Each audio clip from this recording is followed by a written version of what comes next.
বাংলাদেশ আমার শেষ বাংলাদেশ, জীবন বাংলাদেশ আমার মরণ বাংলাদেশ, বাংলাদেশ বাংলাদেশ বাংলাদেশ।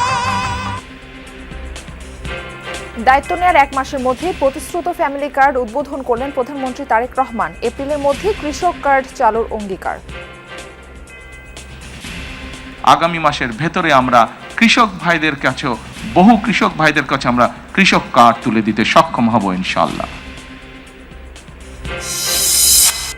ট্রাম্পের যুদ্ধবন্ধের ইঙ্গিতে বিশ্ববাজারে কমল জ্বালানির মূল্য। ভারত থেকে দেশে ঢুকছে ডিজেল, দিনে 5 লিটার তেল পাবে রাইড শেয়ারিং মোটরসাইকেল।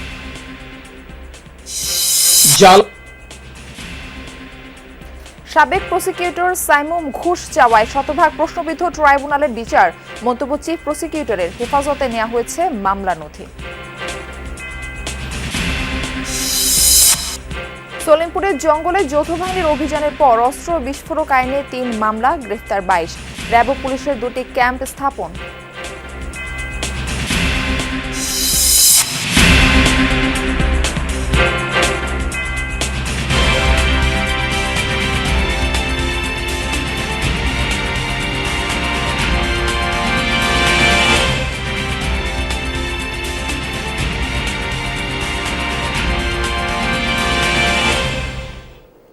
আমন্ত্রণ যমুনা নিউজে, আপনাদের সঙ্গে রয়েছে আমি মারফি রহমান। এতক্ষণ শিরোনাম দেখছিলেন। যে কোনো মূল্যে নির্বাচনের প্রতিশ্রুতি বাস্তবায়ন করা হবে বলেন বিএনপির জবাবদিহিতায় বিশ্বাস করে বলেই দায়িত্ব নেওয়ার 1 মাসের মধ্যে নির্বাচনী প্রতিশ্রুতি বাস্তবায়ন করছে সরকার। দুপুরে রাজধানীর করাইলে পরীক্ষামূলকভাবে ফ্যামিলি কার্ডের উদ্বোধন করে এসব কথা বলেন প্রধানমন্ত্রী তারেক রহমান। মধ্যপ্রাচ্য সংকট সহ বৈশ্বিক পরিস্থিতি বিবেচনায় কিছু ক্ষেত্রে সময় লাগলেও ধৈর্যের সাথে পরিস্থিতি মোকাবেলার আহ্বান জানান তিনি। আগামী 5 বছরের মধ্যে দেশের 4 কোটি পরিবারে ফ্যামিলি কার্ড পৌঁছে দেওয়ার প্রতিশ্রুতি পুনর্ব্যক্ত করেন তিনি।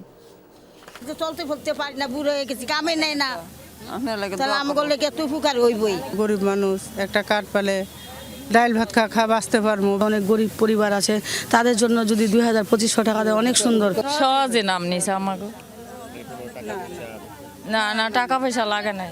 বস্তিতে বসবাস করা এই নারীদের কাছে ফ্যামিলি কার্ড হয়ে উঠল ভরসার নাম, যেন লড়াকু জীবনে খানিকটা স্বস্তি আর স্বাচ্ছন্দ্যের আভাস।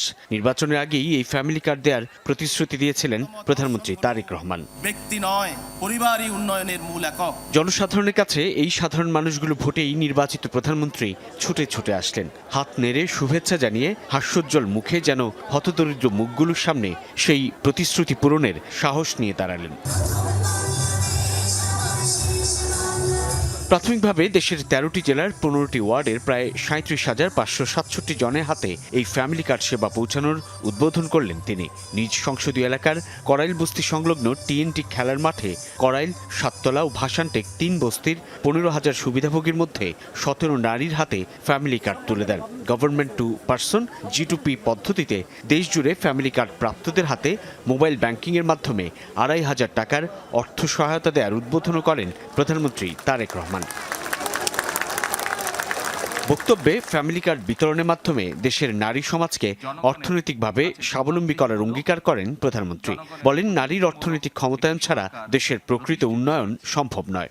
বর্তমান সরকার গঠনের আগেই পরিকল্পনা গ্রহণ করেছে কিভাবে নারীদেরকে আমরা ক্ষমতায়ন করব, অর্থনৈতিকভাবে সচ্ছল করে গড়ে তুলব, এবং তারই অংশ হিসাবে আজকে এই ফ্যামিলি কার্ড আমরা সমগ্র বাংলাদেশে পর্যায়ক্রমিকভাবে ইন্ট্রোডিউস শুরু করলাম। আজকে আমরা আগামী 5 বছরের মধ্যে 4 কোটি পরিবারের কাছে ফ্যামিলি কার্ড পৌঁছে দেওয়ার কথা জানান প্রধানমন্ত্রী তারেক রহমান। বলেন, আগামী মাসের মধ্যেই বহু কৃষকের কাছে তুলে দেওয়া হবে কৃষক কার্ডও।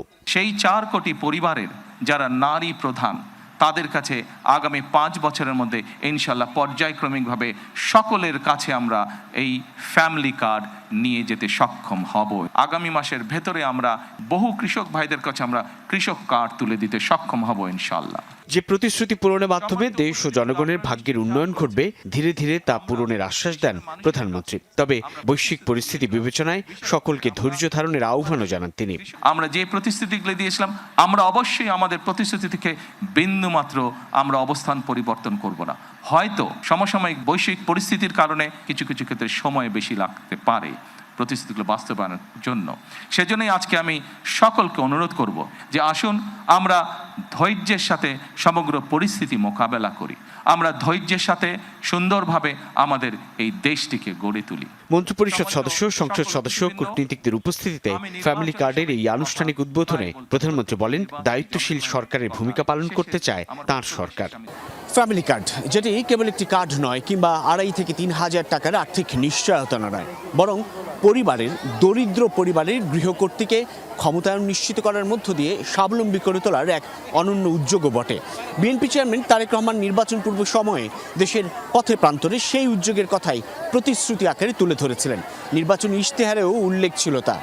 ক্ষমতা গ্রহণের পর প্রধানমন্ত্রী তারেক রহমান তা দ্রুত সময়ে বাস্তবায়নের রূপ দিলেন এবং পাইলট এই প্রজেক্ট খুব দ্রুত সময়ে দেশের সর্বস্তরে সাধারণ হতদরিদ্র মানুষের কাছে পৌঁছে যাবে অনন্য এক উদ্যোগ হয়ে, সুবিধা হয়ে, সেই প্রত্যাশা করছেন সাধারণ মানুষ।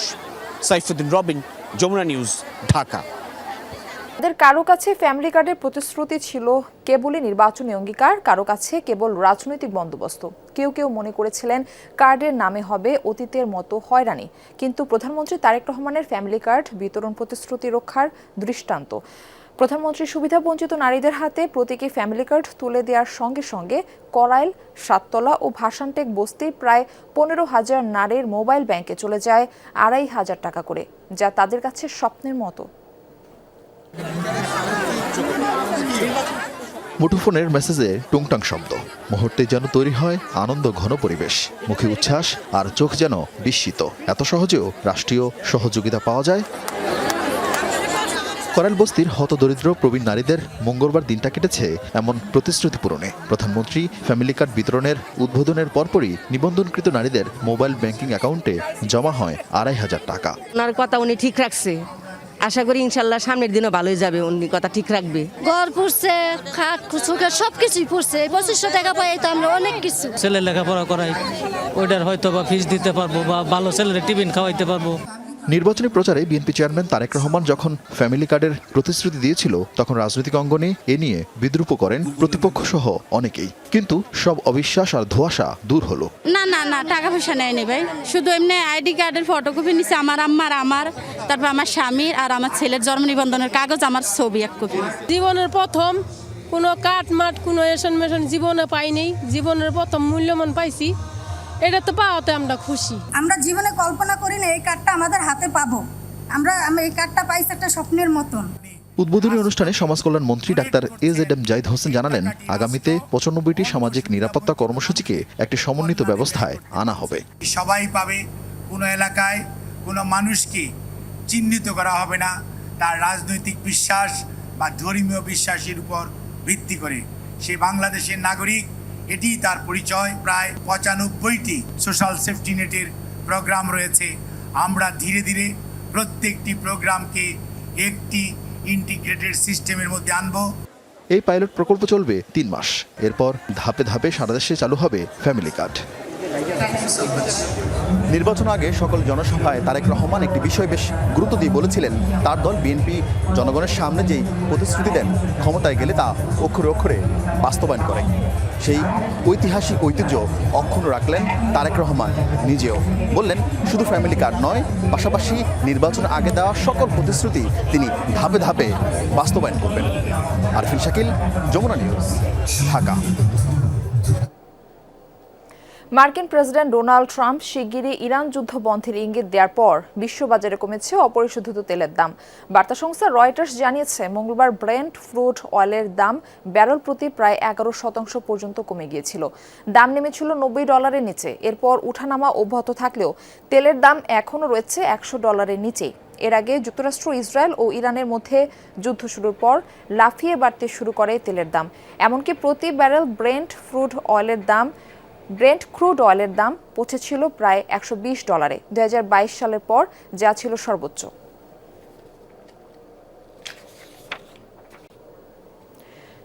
জনগণের কথা বিবেচনা করে জ্বালানির দাম বৃদ্ধি করা হয়নি। যতদিন সম্ভব দাম না বাড়ানোর চেষ্টা করবে সরকার, এমনটা জানিয়েছেন জ্বালানি প্রতিমন্ত্রী অনিন্দ্য ইসলাম অমিত।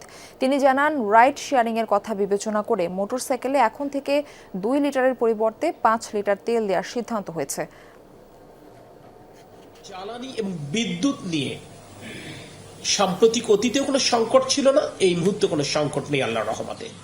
আমি জনগণকে আশ্বস্ত করতে চাই, জনগণের এই রমজান এবং ঈদের আনন্দ নির্বিঘ্ন করবার জন্য বর্তমানে গণতান্ত্রিক সরকার মাননীয় প্রধানমন্ত্রী তারেক রহমানের নির্দেশে আমরা সর্বতভাবে সচেষ্ট রয়েছি, সর্বোচ্চভাবে কাজ করছি।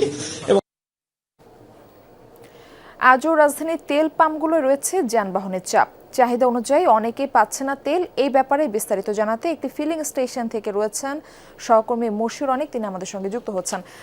অনেক রাইড শেয়ারিং মোটরসাইকেলগুলোর তেলের সীমা তো বাড়িয়ে 5 লিটার করা হয়েছে, তারা নতুন সিদ্ধান্ত অনুযায়ী তেল পাচ্ছেন কিনা জানতে চাচ্ছি।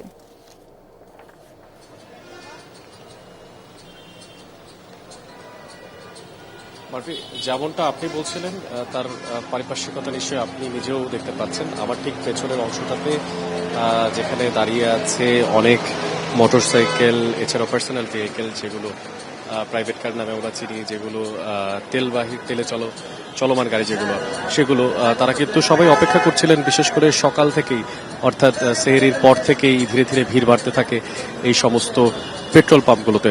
কিন্তু তারপরেও তারা পেট্রোল দিতে ব্যর্থ হয়। তার পেছনের মূল কারণ সেটি হচ্ছে সরকার নির্ধারিত প্রত্যেকটি পাম্পের জন্য কিছু নির্দিষ্ট সংখ্যক তেল দেওয়ার অনুমোদন আছে, এবং সেই তেল আসতে অর্থাৎ পৌঁছাতে পাম্পেও কিন্তু বেশ সমস্যায় পড়তে হচ্ছে। এর মাঝখানে যেই সরকার নির্ধারিত সংখ্যার কথা বললেন, অর্থাৎ 5 লিটার তেলের যে প্রেক্ষাপট বললেন, সেই প্রেক্ষাপট অর্থাৎ রাইড শেয়ারিং এ যারা আছে তাদের কথা আমরা জানতে পেরেছি, এবং তাদের মধ্যে বেশ কয়েকজন কিন্তু তেল নিতে এসেছিল, কিন্তু তাদেরকে কম দামে তেল দেওয়া হচ্ছিল না। অর্থাৎ কম দামে নয়, বিশেষ করে যে পরিমাণে, সে পরিমাণে কম দেওয়া হচ্ছিল। পরবর্তীতে তারা যখন প্রজ্ঞাপন বের করেন তারা সেইটা কিন্তু মেনে নেন। আমরা এখানে চেষ্টা করছি যে যেই সাম্প্রতিক পরিস্থিতি, সেই পরিস্থিতিগুলো জানার জন্য। তেলের সংকট এখন খুবই কম। একজনের সঙ্গে একটু কথা বলি, হালকা করে একজনের সঙ্গে একটু কথা বলে দেখার চেষ্টা করি যে তারা কি বলছেন। আপনারা তো এখানে তেল নিতে এসেছেন, তো এখন কি তেল পাচ্ছেন? যে এখন সন্তুষ্ট। সর্বশেষ প্রেক্ষাপট আপনারা কতক্ষণ ধরে ওয়েট? আমি অলমোস্ট 3 আওয়ার্স। এই যে আমরা যেমনটা যাচ্ছিলাম 3 ঘন্টা যাবত তিনি ওয়েট করছিলেন তেলের জন্য, এবং শেষ পর্যন্ত যে তেলের পরিমাণ সেটি পেয়ে কিন্তু তারা সন্তুষ্ট। তো এই ছিল মারফি ফিল্ড থেকে, অর্থাৎ পেট্রোল পাম্প থেকে সবশেষ খবর। অনেক আপনাকে ধন্যবাদ। ভারতের আসামের নুমালীগড় রিফাইনারি থেকে পাইপলাইনে দিনাজপুরে পার্বতীপুরে রেলহেড ডিপোতে ঢুকতে শুরু করেছে আমদানি করা 5000 মেট্রিক টন ডিজেল। এ বিষয়ে আরো জানাতে দিনাজপুর থেকে আমাদের সঙ্গে যুক্ত হচ্ছেন সহকর্মী মাহফুজুল হক। মাহফুজ, লোড হতে কতদিন লাগতে পারে? ডিপোর ব্যবস্থাপক কি জানালেন এই বিষয়ে? কথা বলার চেষ্টা করেছি।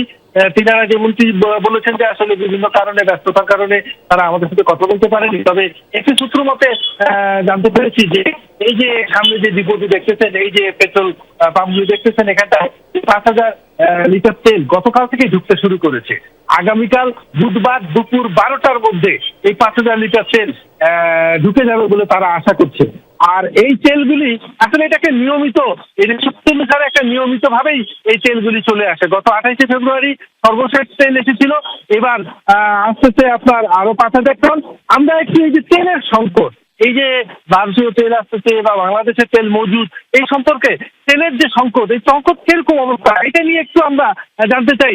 এই যে দিনাজপুর পেট্রোল পাম্প মালিক গ্রুপের সাধারণ সম্পাদক রাজু আলী সাহেবের কাছ থেকে একটু জানতে চাচ্ছি। আচ্ছা, এই যে সংকটের কথা বলা হচ্ছে, ভারত থেকেও তেল আসতেছে, দেশে তেলের মজুদ রয়েছে, আপনারা কি এই সংকটটা কি মনে করতেছেন সংকট আছে? আসসালামু আলাইকুম। আসলে petrol pump Bangladesh corporation Bangladesh petroleum corporation BPC Parbatipur যে ডিপো আছে, এখানে নোমালীগড় থেকে যে তেলটা আসতেছে 5000 মেট্রিক টন, এবং খুলনা থেকে যে ওয়াগানে করে তেল আসে, এই তেল পার্বতীপুর ডিপোতে পর্যাপ্ত পরিমাণে মজুদ আছে বর্তমানে। এবং আচ্ছা, আপনি যেমন শুনলেন পর্যাপ্ত পরিমাণে মজুদ আছে, এই তেলের কোনো ক্রাইসিস নাই। আরো হয়তো এই কোটা বাড়তে থাকবে বলে তেলের জানিয়েছে কর্তৃপক্ষ। মারফি। মাহফুজ, ধন্যবাদ আপনাকে। ইরানে কাঙ্ক্ষিত জয়ের অনেকটাই অর্জন করে ফেলেছে যুক্তরাষ্ট্র ও ইসরায়েল যৌথ বাহিনী। এখন যুদ্ধ প্রায় শেষের দিকে, এমন মন্তব্য করেছেন মার্কিন প্রেসিডেন্ট ডোনাল্ড ট্রাম্প। 11তম দিনে গড়ালো মধ্যপ্রাচ্য যুদ্ধ পরিস্থিতি। ইরান জুড়ে মঙ্গলবারও বিরামহীন হামলা অব্যাহত রেখেছে আইডিএফ ও মার্কিন বাহিনী। ওয়াশিংটন জানিয়েছে যুদ্ধ শুরুর পর ইরানের 5,000 স্থাপনায় হামলা চালিয়েছে তারা। ধ্বংস হয়েছে নৌবাহিনীর অর্ধশতাধিক জাহাজ। প্রাথমিক হিসাবে 1250 মানুষের মৃত্যু হয়েছে ইরানে। এদিকে মধ্যপ্রাচ্য জুড়ে অব্যাহত ইরানের পাল্টা হামলা। চরম উত্তেজনার মধ্যেও সহসা আলোচনায় বসতে নারাজ ইরান, এমন কথা জানিয়েছেন দেশটির পররাষ্ট্রমন্ত্রী। এমনকি চায় না যুদ্ধবিরতি।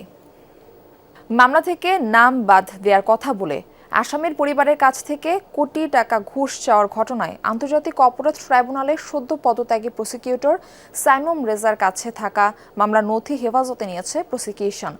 নতুন চিফ প্রসিকিউটর জানিয়েছেন, ট্রাইব্যুনালের অতীতের সকল কার্যক্রম যাচাই বাছাই করা হবে। সাবেক এমপি ফজলে করিম চৌধুরীকে জুলাই হত্যাকাণ্ডের মামলা থেকে বাদ দিতে 1 কোটি টাকা ঘুষ দাবি সংক্রান্ত ফোনালাপ ফাঁস হওয়ার পর আজ সব প্রসিকিউটরদের নিয়ে বৈঠক করেন চিফ প্রসিকিউটর আমিনুল ইসলাম।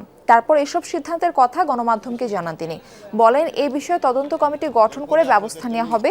এটিকে ট্রাইব্যুনালের জন্য দুঃখজনক ও বিচার ব্যবস্থাকে প্রশ্নবিদ্ধ করার শামিল হিসেবে উল্লেখ করেন তিনি।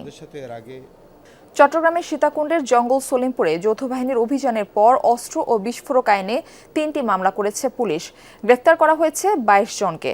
দুপুরে প্রেস ব্রিফিংয়ে অভিযানের তথ্য তুলে ধরেন চট্টগ্রামের রেঞ্জের ডিআইজি আহসান হাবিব। তিনি জানান, যৌথ বাহিনীর অভিযানে 7.629 mm সহ মিয়ানমার সীমান্তে ব্যবহার করা হয় এমন অত্যাধুনিক অস্ত্র উদ্ধার করা হয়েছে। এছাড়া পাওয়া গেছে 24টি বন্দুক, 6টি পাইপগান, একটি বিদেশি পিস্তল, 1164 রাউন্ড অ্যামুনেশন, 57 রাউন্ড শর্ট গানের কার্তুজ, খালি ম্যাগাজিন, 30টি ও দেশীয় অস্ত্র উদ্ধার করা হয়েছে। অস্ত্র তৈরির সরঞ্জামও। অভিযানের পর সেখানে র্যাব ও পুলিশের 2টি ক্যাম্প স্থাপন করা হয়েছে। গতকাল জঙ্গল সলিমপুরে সেনাবাহিনী, বিজিবি, র্যাব, পুলিশ সহ বিভিন্ন বাহিনীর 3,500 সদস্য নিয়ে যৌথভাবে অভিযান চালানো হয়। ভোজ্য তেলের বাজারে অস্থিরতা চলছে। দোকানিরা জানালেন, পরিবেশক পর্যায় থেকে প্রত্যাশিত পরিমাণ বোতলজাত সয়াবিন মিলছে না। যদিও গতকাল বাণিজ্যমন্ত্রী খন্দকার আব্দুল মুক্তাদি জানিয়েছেন, ভোজ্য তেলের সংকট নেই, বাড়বে না দাম। স্বাভাবিক সময়ে মাসিক ভোজ্য তেলের চাহিদা 1.5 লাখ টন, রোজার মাসে বেড়ে দাঁড়ায় 2 লাখ টনে। এবার রোজার শুরু থেকেই চাহিদা মতো তেল পাচ্ছেন না ভোক্তারা। গেল কয়েকদিনে যোগান সংকট আরও বেড়ে যায়। অনেক এলাকায় 5 লিটারের বোতল কিছু পাওয়া গেলেও 1 ও 2 লিটারের বোতল খুবই সীমিত। সপ্তাহের ব্যবধানে পাইকারি বাজারে খোলা সয়াবিন তেলের দাম কেজিতে 30 টাকা পর্যন্ত বেড়েছে। দোকানীদের অভিযোগ, পরিবেশকরা তেলের সাথে অন্য পণ্য বিক্রির শর্ত জুড়ে দিচ্ছেন। এই ছিল যমুনা নিউজে। এতক্ষণ সাথে থাকার জন্য ধন্যবাদ সবাইকে।